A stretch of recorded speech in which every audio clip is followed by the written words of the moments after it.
आज की क्लास में हम नाटक क्या होते हैं, कैसे लिखते हैं, कौन कौन से इसके तत्व होते हैं, इसके बारे में पढ़ेंगे।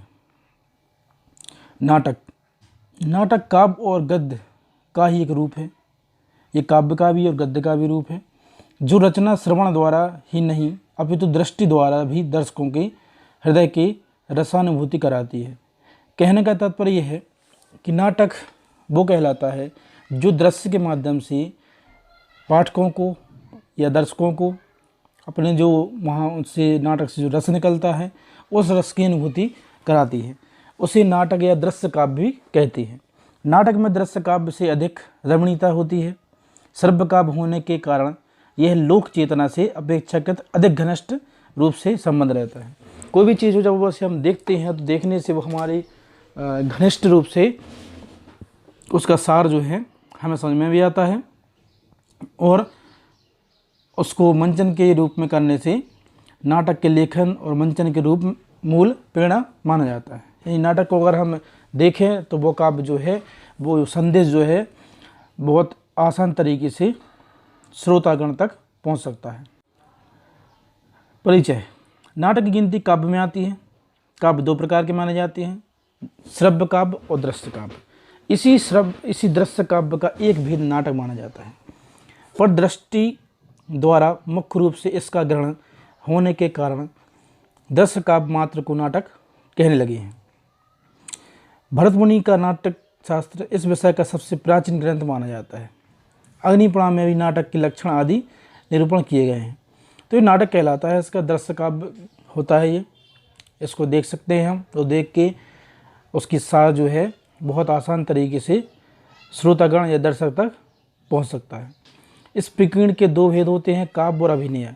अग्निपुराण में दृश्य काव्य या रूपक के 27 भेद बताए गए हैं, जो कि एक नाटक को अच्छे तरीके से परिभाषित करते हैं।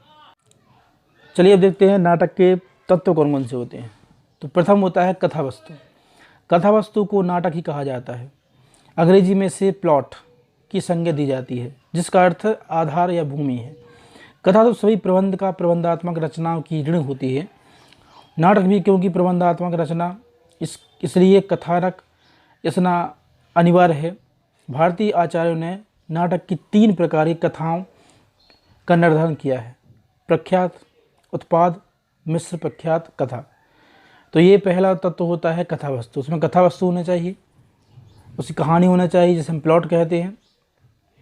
तो अपने पास प्लॉट होगा या कथावस्तु होगी तभी हम नाटक को अच्छे तरीके से लिख सकते हैं।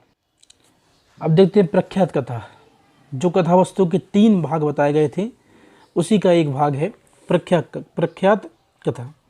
प्रख्यात कथा इतिहास पुराण से ही मिलता है, जब उत्पाद कथा काल्पना पराश्रित होती है, मिश्र कथा कहलाती है। इसलिए इतिहास में और कथा दोनों का योग रहा है। तो ये कहलाती है आपकी प्रख्यात कला। इसको आप पढ़ने के बाद और अच्छे तरीके से समझ सकते हैं।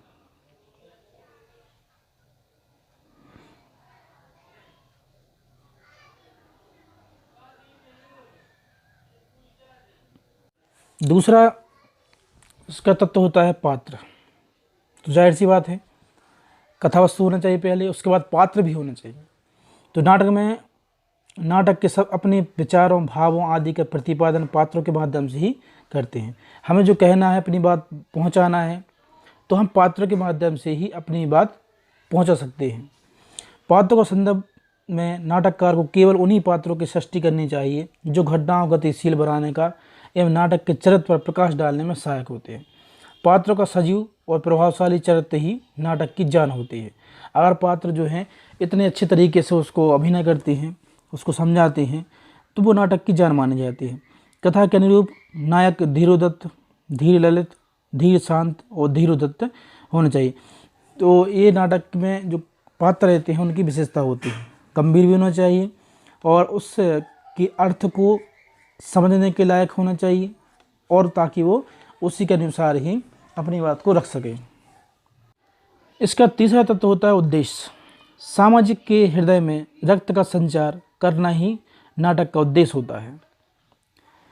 नाटक के अन्य तत्वों के उद्देश्य साधन मात्र होते हैं, भारतीय दृष्टिकोण सदा आशावादी रहा है, इसलिए संस्कृत के प्राय सभी नाटक सुखांत रहे हैं। पश्चिम नाटकों या साहित्यकारों ने साहित्य को जीवन की व्याख्या मानते हुए उसके प्रति यथार्थ दृष्टिकोण अपनाया है।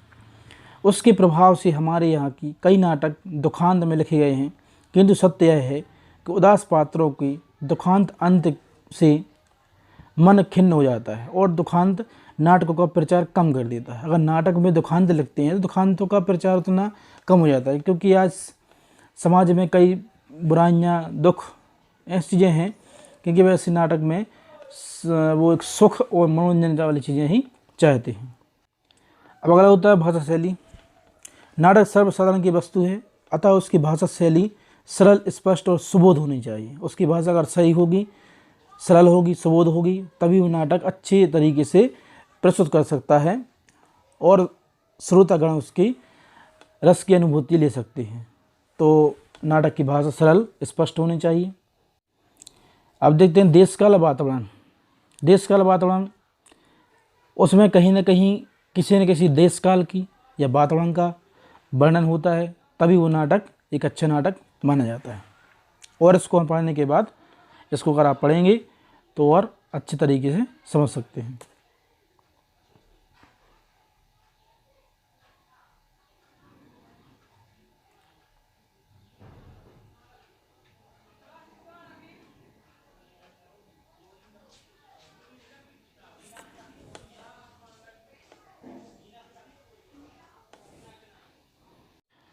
अगला भाग होता है संवाद।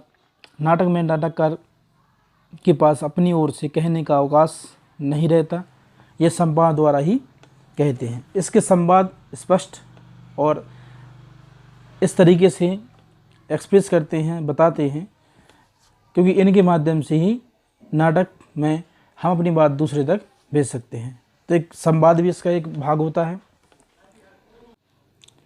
इसका अलावा रस होता है।